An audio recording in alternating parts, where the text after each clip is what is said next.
तो आप देख रहे हैं ये बलिया जनपद के बसंतपुर में स्थित जननायक चंद्रशेखर विश्वविद्यालय है, जहां अन्य जनपदों से भी आज अधिक संख्या में छात्र आए हुए हैं। ये सब्जेक्ट है एक देश एक चुनाव। आप अंदर की तस्वीर भी देख सकते हैं किस प्रकार से बच्चे यहाँ दूर दूर से आकर के और अपने आयोजन में प्रतिभाग किए हैं। ये वही कार्यक्रम है जो बच्चों के विकसित जीवन में अहम भूमिका निभाने जा रहा है। यहाँ से बच्चे चयनित होकर प्रदेश लेवल पर जाएंगे और प्रदेश से चयनित होकर यही बच्चे संसद में बोलेंगे। संसद में बोलने का इन्हें मौका दिया जाएगा।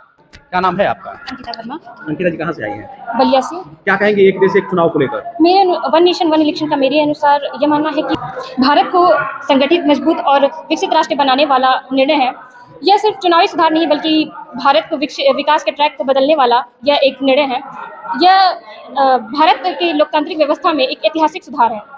क्या नाम है आपका? मेरा नाम अभय सिंह है। मैं बहादुरपुर बलिया से आया हूँ। अभय जी क्या कहेंगे एक देश एक चुनाव को लेकर? वन नेशन वन इलेक्शन में मैं तो पॉजिटिव फीडबैक देना चाहूँगा और मेरे अकॉर्डिंग ना ये मतलब काफ़ी अच्छा। इसमें क्या होती है कि जैसे देखा है मैंने कि हर स्टेट में या फिर सेंट्रल कोई भी मतलब इलेक्शन हर साल कुछ न कुछ इलेक्शन कहीं ना कहीं होते रहते हैं, जिसमें तमाम सरकारी योजनाएं जो आचार संहिता कोड ऑफ कंडक्ट लगता है, जिसकी वजह से मतलब सरकारी काम नहीं हो पाते हैं। तो इसकी वजह से मेरे अकॉर्डिंग ज़्यादा बेटर रहेगा। इवन पता है वर्ल्ड के 114 देशों ने मतलब क्या कहते हैं ये चीज़ें फॉलो किया है, जो भी मतलब डेवलप कंट्री हैं like that Brazil, Indonesia, etc। तो मेरे अकॉर्डिंग ये काफ़ी सही है। इवन जो हमारी पॉलिटिकल पार्टी है इंडिया में टोटल अप्रॉक्सीमेटली 47 ने वोटिंग किया है, मतलब वोटिंग का मतलब अपना मत दिया है, ये सही है या गलत। तो जिसमें से 32 पॉलिटिकल पार्टी ने इसे कहा, इससे मतलब सहमति दी है, अपनी राय दी है, मतलब ओके कह रहे हैं।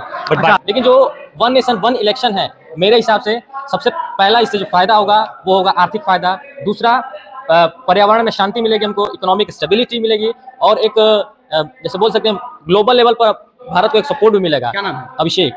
क्या कहेंगे पर्यावरण में इसका क्या योगदान है? क्यों? पर्यावरण में इसका यह योगदान है कि सब लोग एकजुट हो जाते हैं। जब वोट होता है तो सब लोग एकजुट हो जाते हैं, एकजुट होकर के सब लोग भ्रमण करने लगते हैं, तो इसलिए पर्यावरण जो नुकसान हो जाता है। अच्छा, क्या कहेंगे एक देश एक चुनाव को लेकर? क्या नाम है? एक देश, मेरा नाम यशमर ओझा, मैं रेवती का रहने वाला हूँ। एक देश के अंदर एक चुनाव हमारे देश में पहले 1952 से 67 तक हमारे देश में चुनाव हुआ भी है। संसद में मैं अपनी मतलब बात को रखना चाहता हूँ। इवन यूथ पार्लियामेंट इसलिए होता ही है कि जो स्टूडेंट की मतलब अपनी भावनाएं, मतलब जो प्रॉब्लम्स हैं और जो चीज़ें देख रहे हैं वो मतलब जाके जो कानून बने, जो विधि बने, उसमें कुछ मतलब मेन चीज़ें उठाएं गवर्नमेंट। वो तो ठीक है, आप उठाएंगे, लेकिन इससे आपको क्या लाभ मिलेगा? मेरे को तो डायरेक्टली लाभ नहीं मिलेगा, बट इनडायरेक्टली जो विधियाँ बनेंगी मतलब उससे मतलब जो मेरा सजेशन होगा या फिर मेरी प्रॉब्लम होगी या मेरी फैमिली या फिर मेरे सोशल का प्रॉब्लम होगा, मेरे समाज का, तो मतलब उसमें कुछ ना कुछ यदि मेरे हक में कुछ नीतियाँ बनेंगी तो अच्छा रहेगा। प्रोफेसर भी हमारे साथ बने हैं। सर एक परिचय देखिए। मेरा नाम प्रमोद सिंह पांडे है। मैं जननायक चंद्रशेखर विश्वविद्यालय में जनसंपर्क अधिकारी के रूप में कार्य करता हूँ। देश में लोकतंत्र है और लोकतंत्र का मतलब होता है कि जनता की आवाज़ सुनना।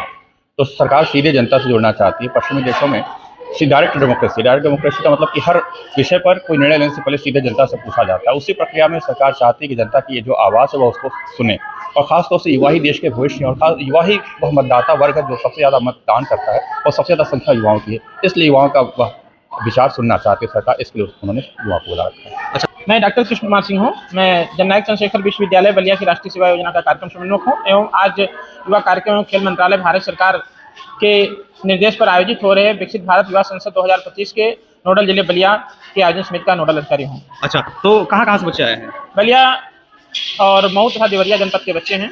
जो स्क्रीनिंग के बाद कुल 117 बच्चों को यहाँ पर बुलाया गया है नोडल जिले पर। एक देश एक चुनाव विकसित भारत का मार्ग प्रशस्त करना विषय पर अपनी बात 3 मिनट के लिए रखेंगे। कैसे संसद पहुंचेंगे? यहाँ से चुने हुए 10 बच्चे जो तीनों जनपदों से होंगे वह जो है विधानसभा में जाएंगे और उत्तर प्रदेश में कुल 25 स्थानों पर जिन्हें नोडल जिला बनाया गया है वहाँ से 10-10 बच्चे चयनित होकर के विधानसभा में जाएंगे। 250 बच्चे प्रत्येक राज्य से 3 जो है सर्वोच्च स्थान प्राप्त करने वाले बच्चे संसद में अपनी बात रखेंगे। और मुझे ये कहते हुए गर्व का अनुभव हो रहा है कि बलिया विश्वविद्यालय जिसका कार्यक्षेत्र केवल बलिया है, परंतु हमें देवरिया और मऊ दोनों जनपदों के बच्चों का युवा संसद कराने का अवसर मिला है। रही बात युवा संसद की, तो हर छात्र की एक इच्छा होती है कि हम संसद में जाकर अपनी बात कह सकें। निश्चित रूप से यहीं से नीचे से ही जमीन से तैयार होकर नेता भी तैयार होते हैं, व्यक्तित्व का विकास भी होता है और किसी समाज की पहचान हमारे नौजवान हैं। तो जैसा कि आदरणीय प्रधानमंत्री जी का भी बार बार कहना रहता है कि युवा ही हमारे देश के कह सकते हैं कि भविष्य हैं और यही नहीं, हमको जो विकसित भारत 2047 का संकल्प है इन्हीं के हाथों से पूरा कराना है। तो ऐसे में ये युवा और संसद में कैसा चलता है, संसद में विचार रखने के तरीके क्या होते हैं, इनके कारण से ये अभ्यास करके आए हुए हैं और यहाँ जो बोल रहे हैं इनका प्रतियोगिता हो रही है, इनके व्यक्तिगत जीवन में भी बहुत लाभकारी है, इनका एक पर्सनालिटी डेवलपमेंट हो रहा है।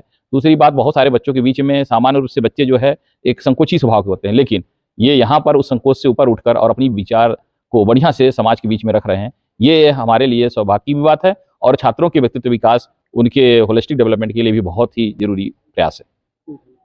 तो आप सभी लोग इस कार्यक्रम में आए हैं, सभी लोग संसद में जाना चाहते हैं, सभी लोग जाना चाहते हैं। तो ये तमाम बच्चे हैं जो बलिया जिले से आए हैं, ये तमाम बच्चे मऊ से आए हैं, जो आप देख सकते हैं इनमें कितना उत्साह है। ये बच्चे संसद में भाषण देने के लिए कितना बेताब हैं और यह अन्य जनपद से यानी मऊ से इतनी दूरी तय करके और बलिया विश्वविद्यालय में आए हैं और यहाँ से इनको प्रदेश स्तर पर भेजा जाएगा। वहां से इनका चयन होगा और वहां से ये बच्चे संसद में जाएंगे और संसद में अपना परचम लहराएंगे। बलिया से सनंदन उपाध्याय, 18 मीडिया।